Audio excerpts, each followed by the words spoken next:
Property Lane, where it's everything real estate. Once again, my name is Catherine Nanteza, your host tonight. And with me, I have a guest that I've been dying to host. One of our biggest landlords in not just Kampala, but in Uganda. The Buganda Land Board, represented by Omukungu Kizito Bashir Juma. Ladies and gentlemen, welcome our guest. Thank you, viewers. Glad to be here. Yes, tonight we will be looking at Buganda Land Board. What is Buganda Land Board? What do they do? What have they done? Any new projects coming up? Without further ado, let's delve into this discussion. Yes, Bashir. Yeah. What is Buganda Land Board? We are a kingdom-based organization acting as an agent of the Kabaka of Buganda, responsible for the management of kingdom land. Okay. So largely that's what we do, and that's who we are. We are an agent of the Kabaka of Buganda, and our main job is to manage this estate. Now, we do quite a number of things when we talk about managing this land. But chief of that is managing the occupation, the status, the tenure of occupants on Kabaka's land. And we do that through various forums. We issue leases to those occupying Kabaka's land. We allow registration of occupancy. We issue certificates of occupancy to those sitting on Kabaka's land. And in doing so, we permit people to pay nominal busulu as guaranteed by the law. But we do other things. We encourage investment on Kabaka's land. Okay. We offer land for people who are serious in developing Kabaka's land. When you talk about things like Speak Resort Munyonyo, you talk about things like Freedom City, those are investments on Kabaka's land, and we give opportunities for people to do such developments. We permit other development, other users on Kabaka's land, people doing agriculture. We have Skoll with vast plantations on Kabaka's land. We permit people doing quarrying. We allow a number of uses. Sand mining. Sand mining. We have engaged in real estate development ourselves. Okay. We have quite a number of properties that we put up for people to enjoy. Like? The magnificent Moganzi Raza, the first of its kind in Katwe, a very towering building in Katwe. We have Chigo Villas, Mirembe, Sentema low-cost housing, quite a number of such projects that we've done on Kabaka's land. Before you go to the projects, you mentioned something that I would, and I think most developers would be interested in, the land partnership. Could you delve deeper into that? Like, if an investor had money, would you offer them land? How does it work? We actually have two doors for such arrangements. The first is when an investor comes with money, they want to pay premium and get a land title and then develop the land. We allow such partnerships with investors. People want to build on Kabaka's land. What's premium? Each time there is a lease to be offered, a lease is a contract between someone who wants your land and you offering the land. And in exchange, they pay some money. So that money is known as premium. So you offer them land and they pay something. What they pay, that consideration, is what we call premium. Now, they can come and work with us through that model, but we all equally have another model where we jointly do the development. Buganda Land Board offers land as its equity. Then the developer will come with the technology, they'll come with the materials, they'll come with the capital to do the development on the land. Have you done such projects? That is the kind of arrangement we have with Mirembe Chigo Viras and Sentema. Okay. Goji Uganda is our good partner. They bring the technology, they bring the capital, while Buganda offers the land.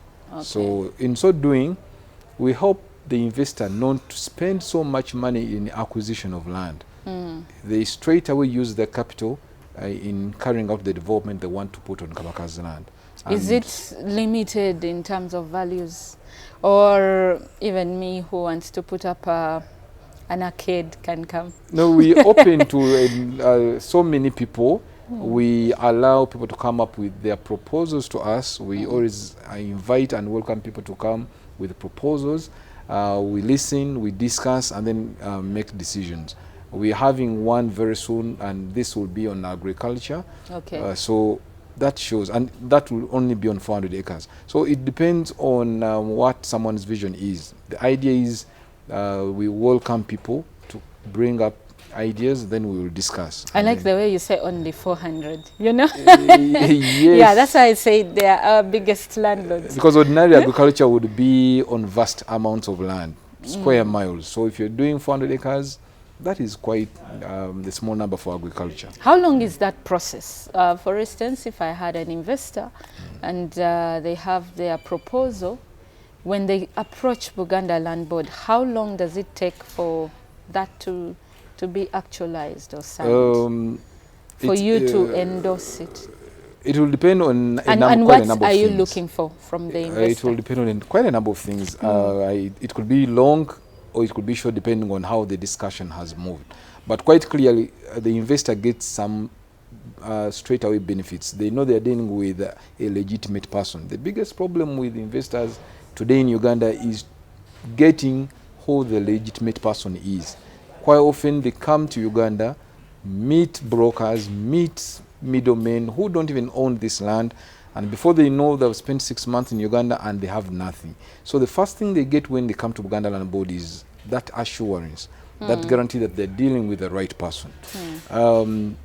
Almost immediately we shall receive their applications. We shall review to see that coincidence, if what they want to do falls and meets our aspirations. If it doesn't, then a discussion will follow to see how each one's needs and wants will be blended in that proposal. Okay. Ultimately, we will have verification processes. We can't offer a lease to a person who is not legitimate. How much do you know? as they mind about us being legitimate owners, we mind that these people have the capital. We mind that these people have done it somewhere. We mind that these people have examples for us to see. We will verify who they are, legal, financial, etc. So we will not have situations where the Kabaka has teamed up with some entity and the entity disappears after signing the agreement. That has not happened simply because we do our due diligence. Okay. So yeah, I will tell you, for instance, our partners in Chigo, we had to travel even to China to see what they've done. Yes. So who foots that so bill? the due diligence goes as far as that. Is it Buganda Land Board or the investor? It will depend. It's not a one-size-fits-all that the investor pays. The investor can pay for their own, and then we can meet our own costs if we think they're serious. Yeah. Okay. So the verification can happen 2-3 months, depending on the size of the project anyway. If we're talking about 10 acres, then we don't need to take that too much time.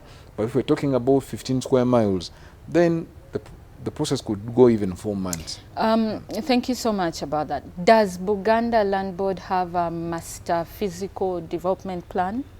Because one of the key, obstacles today to organized development or organized living is not having a master physical development plan that is being followed up. Also, there's having it and then implementation becomes an issue. Does Buganda Land Board have one? Like drawn for all their land and you know what should be where? For all our land, definitely not. One, nationally, that's not our mandate. We are supposed to follow the National Physical Development Plan and scale it down to the district physical development plans. But we have master plans for different sites. We have a master plan for Sentema. That's why we're having the current project on 50 acres, but the master plan is for 800 acres. Okay. We have a master plan for the whole Chigo, much as the Mirembe Villas is only on 70 acres. There's a very big master plan for 350 acres. Wow. So yes, we will have those master plans for specific sites. Are you creating like little cities within the city? Yeah, kind of little cities, but little, grand, and beautiful cities within the city. Yeah. Wow, I would love to see the one of Chigo. I Magnificent. don't know how that looks like. If possible, would love to have Very a look beautiful. at that. We will be willing and kind to share. And I see you've done luxury. Is that plan still expanding into luxury, or are we going to mix Chigo with all the other classes of properties? Chigo is high end. It's luxury. Strictly. Yes. The low end and what we call low cost is in Saint-Emma. And clearly it was born out of the knowledge that there is a certain category of people that had not been catered for in Chigo. So the development of Saint-Emma, understandably even on a bigger scale, because if you compare Chigo 350 acres compared to 800 in Saint-Emma, you can see why. What should we expect on the 300 before you go to Saint-Emma?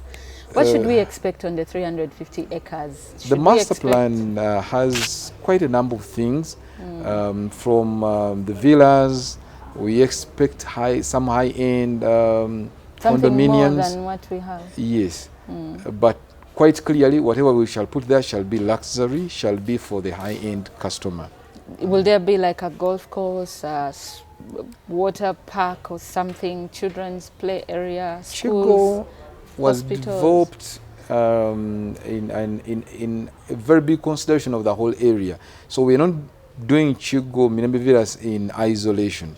Just next door is the Serena Chigo Hotel. That has a very big golf course that shares a boundary with Mirembe Villas. Okay. So it wouldn't make great sense for replicate a golf course in the Mirembe Villas when we have just across the border a golf course. So the idea was that all the developments within Chigo and Busabala would somehow have a connection. So there wouldn't be just a single development that has everything in one place, but rather there would be some interconnectivity, there would be mutual benefits from each other.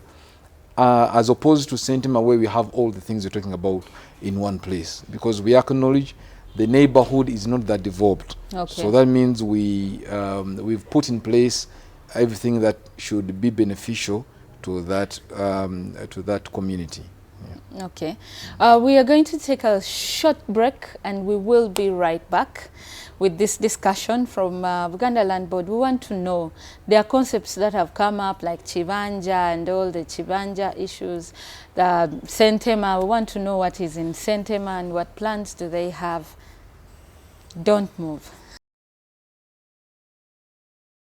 Welcome back from that short break. We still continue the discussion about the Buganda Land Board and land in Buganda. Yes, we delved into the investment bit of it now.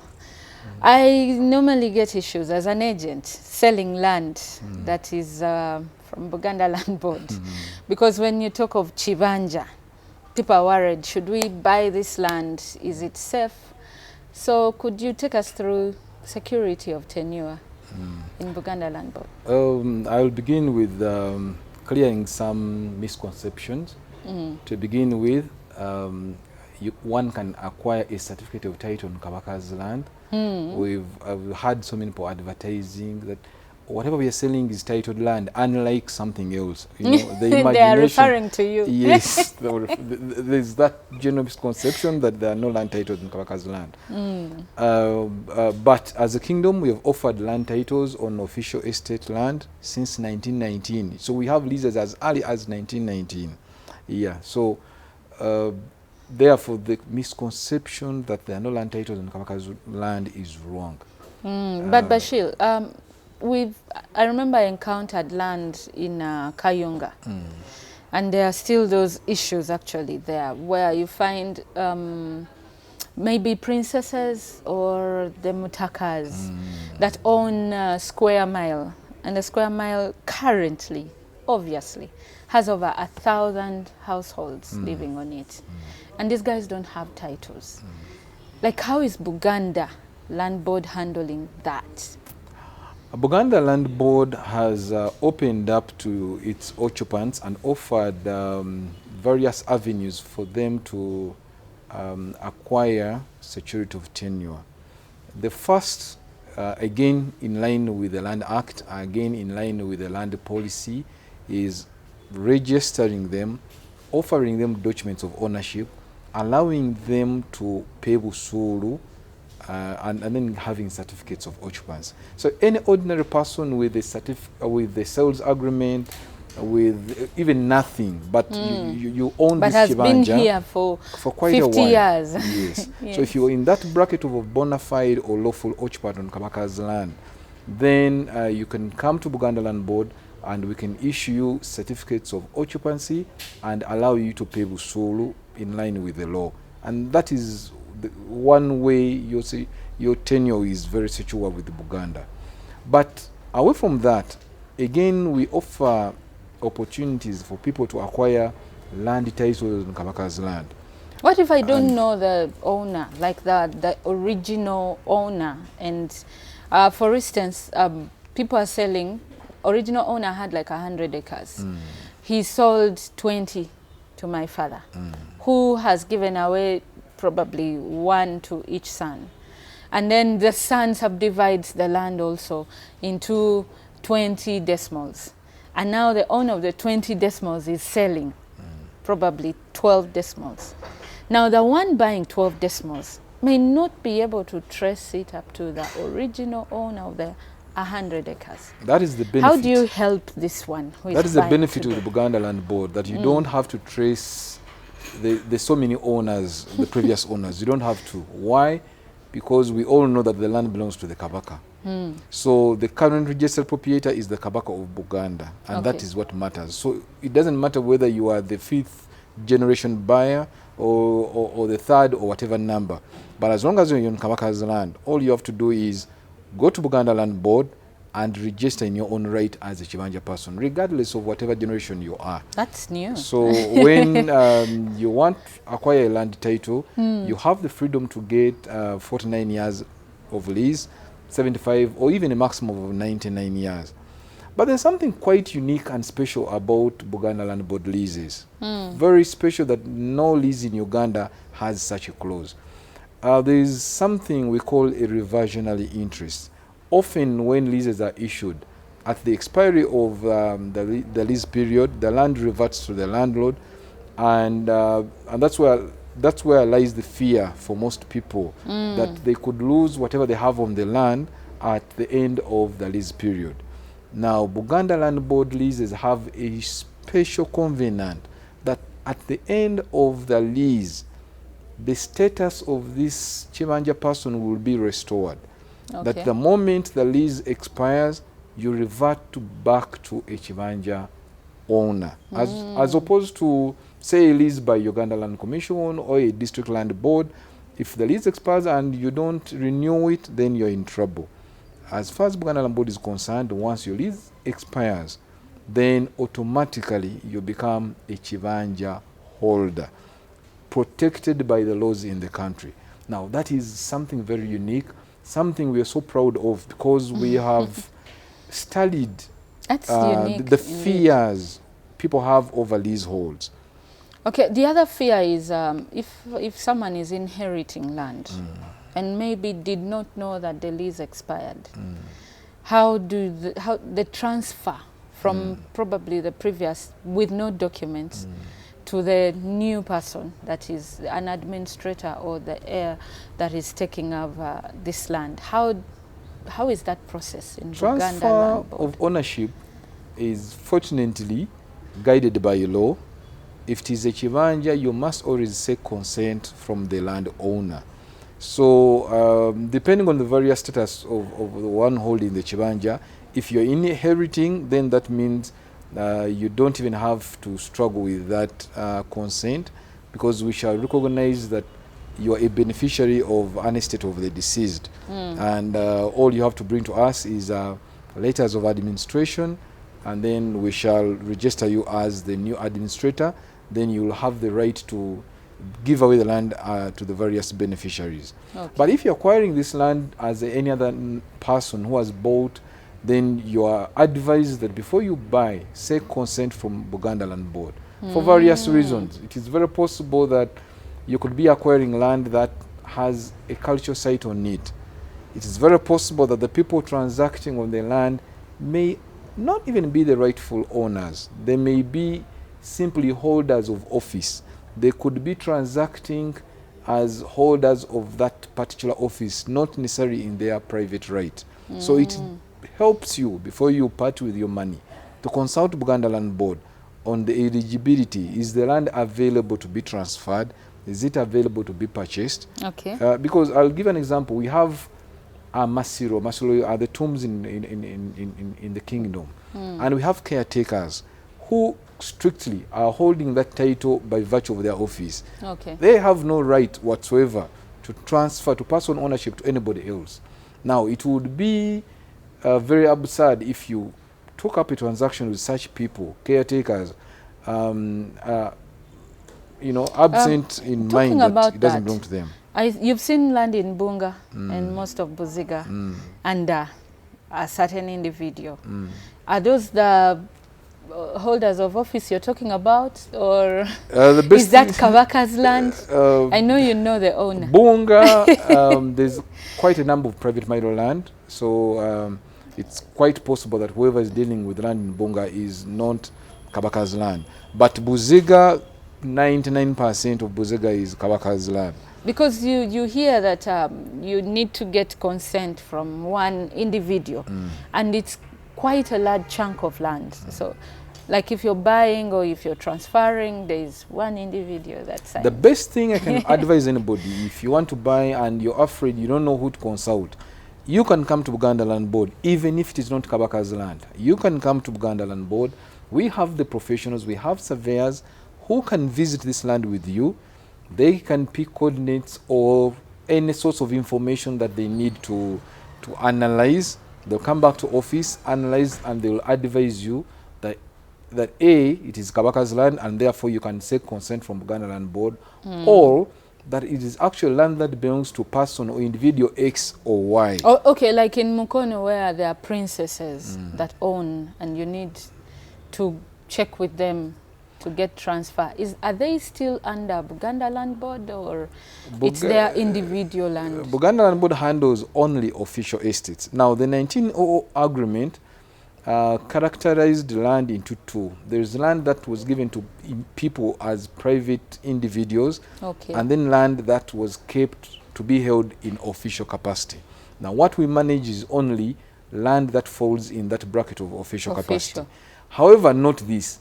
We have various individuals holding land in official capacity. For example, we have the Namasole. Yes. Namasole is an unofficial title, and they have land they hold in their official capacity, and that land is the mandate of Buganda Land Board. Okay.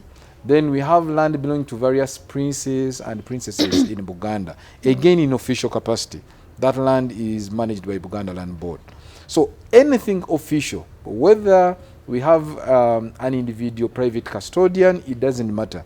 They are holding it in official capacity, and the kingdom has mandated only Buganda Land Board to carry out the management of that land.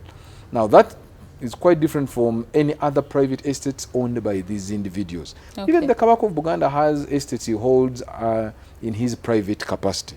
Now, that is their own mandate. They can manage it in their own way. But for the ordinary member of the public, it's quite difficult to differentiate. So the best thing to do is come to Buganda Land Board. Fortunately, Buganda Land Board can even assist you on land that doesn't belong to the Buganda Land Board. We can advise you, we can offer professional advice. Thank you so much. Before we come to the end of the show, evictions, and also when we talk of Chibanja, I think most of the slums fall within the Buganda Land Board. because somehow people have the freedom to subdivide into tiny little pieces. What's your take on that? How are you managing all those subdivisions? You hear of someone saying 50 by 40, 70 by 30, like into smaller pieces, and then you find one's toilet is facing into another sitting room. How Quite is Buganda unfortunate, Land Board yes. managing developments on land? But it's another great misconception. It is a great myth that Kabaka's land attracts slums, that Kabaka's land is characterized by Islamic development. A great misconception.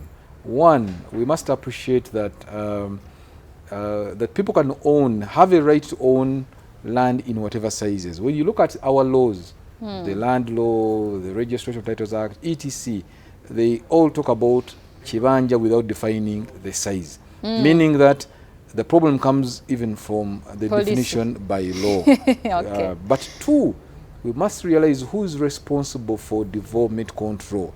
That is not the reserve of the landlord. So Buganda Land Board has no capacity or even mandate legally to stop people from developing small plots. It has no mandate from stopping people carrying out haphazard development. And So who is responsible? that is a mandate of planning authorities. If it is a city, it is the city authority. People are free to own whatever sizes of land. We've seen in condominiums, people have even small sizes of land. Now, Bashir, you're bringing in new concepts. You're bringing in all these interesting things that we'll need to have long time on. Unfortunately, our time is fast spent, but we will be right back with more discussions on Buganda Land Board, especially the land matters, the evictions, the Chibanja issues, the planning issues. Ladies and gentlemen, thank you for staying with us on this show.